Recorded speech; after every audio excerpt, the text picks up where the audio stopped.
So in this video we're going to take a look at an important role in financial markets, one that is a little bit hidden to the average retail investor, but nonetheless gets quite a lot of press comment, particularly as Eurozone debt problems start to emerge, and that is the clearinghouse. Now, clearinghouses, as I say, are a slightly hidden role.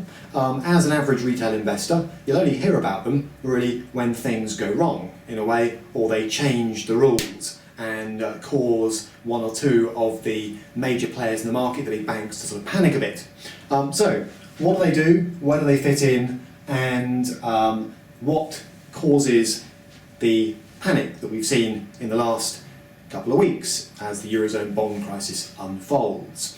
Okay, so clearinghouses basically fit in here. Now, if you are a broker, for example, and you have a lot of clients wanting to buy shares. So imagine you've got lots of retail clients all wanting to buy a similar share, you've got institutional clients giving you buy orders. What you might do as a broker is group them together, it's called aggregation. So you've got a nice juicy big order, because you don't want to pay, as a broker, commissions to the stock market too often. So you get a big juicy buy order, aggregate lots of small ones together, and then you go shopping. You think, right, I need to fill this order, where am I going to go? And the place you go normally to do a big deal, as if you like a professional, a stockbroker, is the London Stock Exchange. You don't have to, there are other exchanges, but that would be a good place to start shopping. And the point about stock exchanges is that when it comes to doing a deal, to buy or sell shares, that's where you would typically go. So stock exchanges are associated with deals being done. And for anyone who's not sure about the role of an exchange, I do have a separate video explaining what is a stock exchange. So that could be useful background to this one. I'm going to keep it fairly short for this particular video. Okay? And for anyone who wants the wider context still, there is an introduction to financial markets available in my series as well. Okay, so a stock exchange is a place where people deal, and the stock exchange might employ people to shout at each other and wear colourful shirts, like in New York, might ring bells, or it might be silent and electronic, like it is in London, but the job is the same. Basically, the stock exchange is matching buy and sell orders and trying to get deals matched at the best possible prices. Buyers trying to buy as low as possible, sellers obviously trying to sell as high as possible, and the stock exchange bringing them together in a big marketplace. Okay, so that's not today's video, that's not a clearinghouse. So what is a clearinghouse? Well, here's a problem.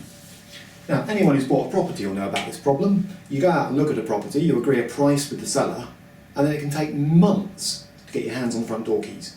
Okay, so the gap between doing the deal and owning the property can be months. Well, in the stock market, you'll be glad to know it's not months, but it is a few days, and they're trying to close the gap over time. So normally it takes 3 working days between agreeing a price, if you're the buyer, and paying for the shares. Okay, and that creates a risk, and the risk is that it all goes wrong. All right, what if a buyer doesn't pay up? What if a seller doesn't deliver shares, or somebody suffers? So enter the clearinghouse, which suggests there is a role called clearing, and it's done, not surprisingly, by a clearinghouse. Now the sort of names here, these are not household names, to be honest. London Clearinghouse ClearNet is a good example. That's 2 that got together and merged. All right, but not the sort of thing that you see in the press every day, but nonetheless a vital role, because they provide a guarantee. And it's a very important guarantee, and we'll see how they do it in just a moment.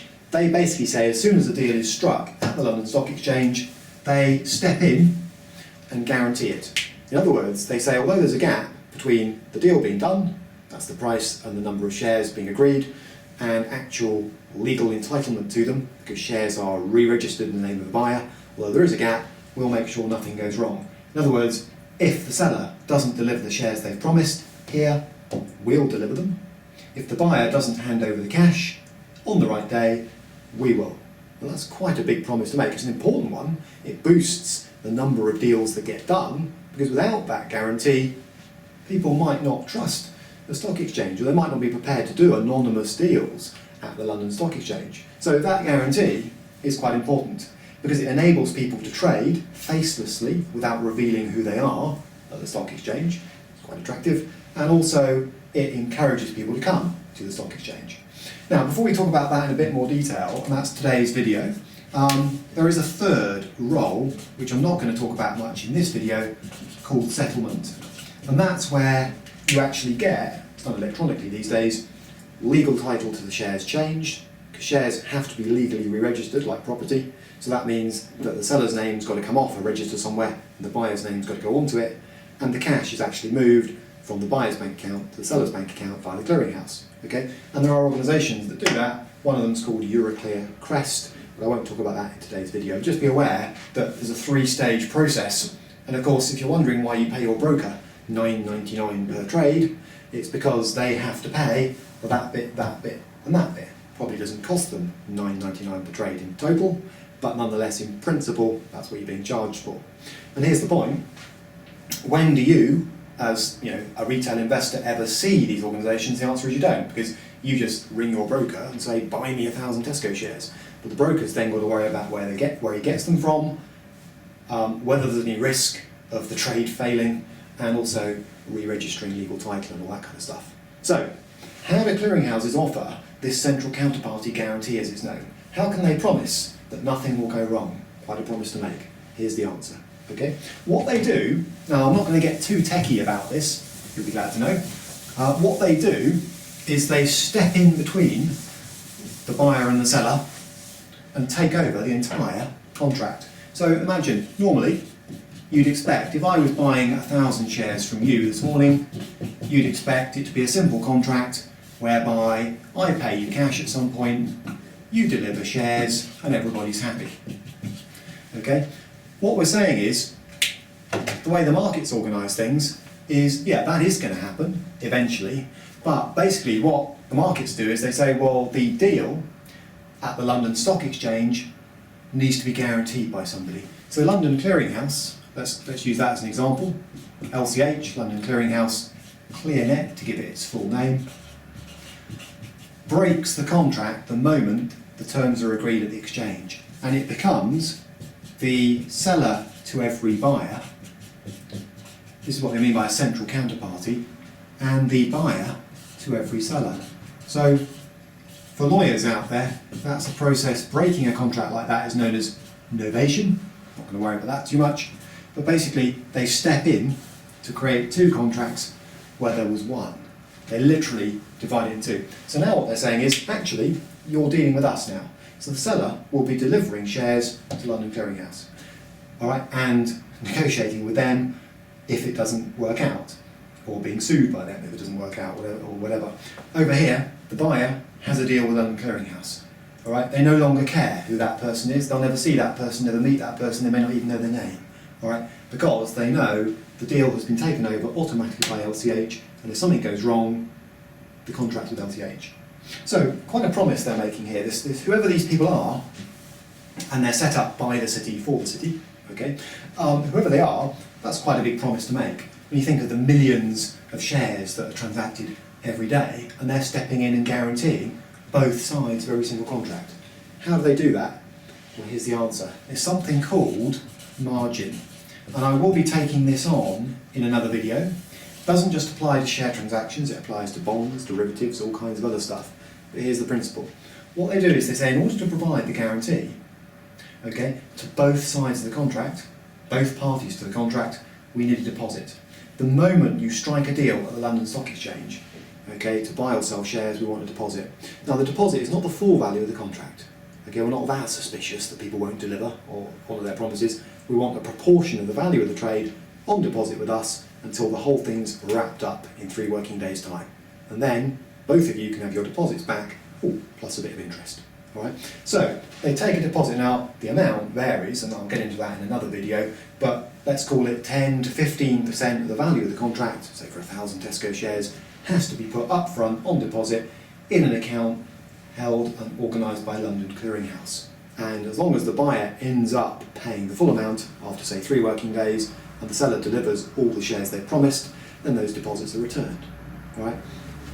Now, why would they only take a proportion of the value of the contract? Why not the whole whack? Well, in part, it's because only certain people can join the club and become sellers and buyers that use LCH. All right? In other words, the likes of Tim Bennett won't be let in. I don't trade often enough, I'm not big enough, I'm not important enough, and I don't want to pay the fees. Okay? But stockbrokers, the Charles Stanleys of this world, the Goldman Sachs, the Barclays, for example, might become a member, so that they can trade big volumes at the London Stock Exchange and have those big deals guaranteed by London Clearing House. Okay?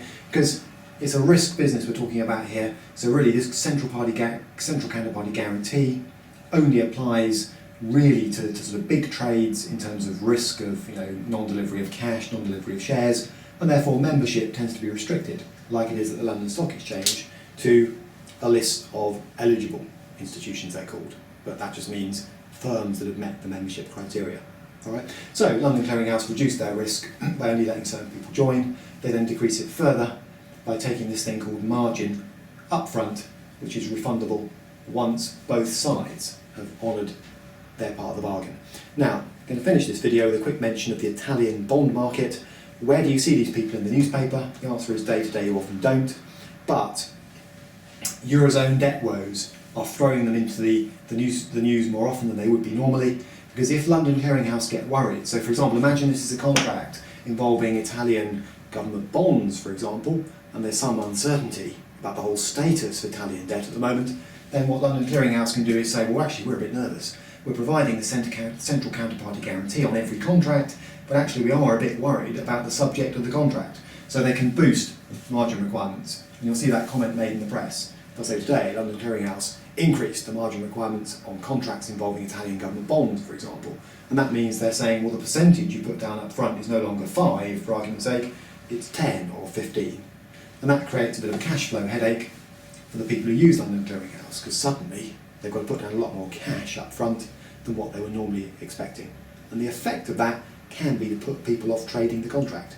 It can actually reduce the number of trades that go through the market on that particular contract, and that's known as reducing liquidity in the official jargon. Okay? And it's there that you're most likely to come across London Clearing House ClearNet in action.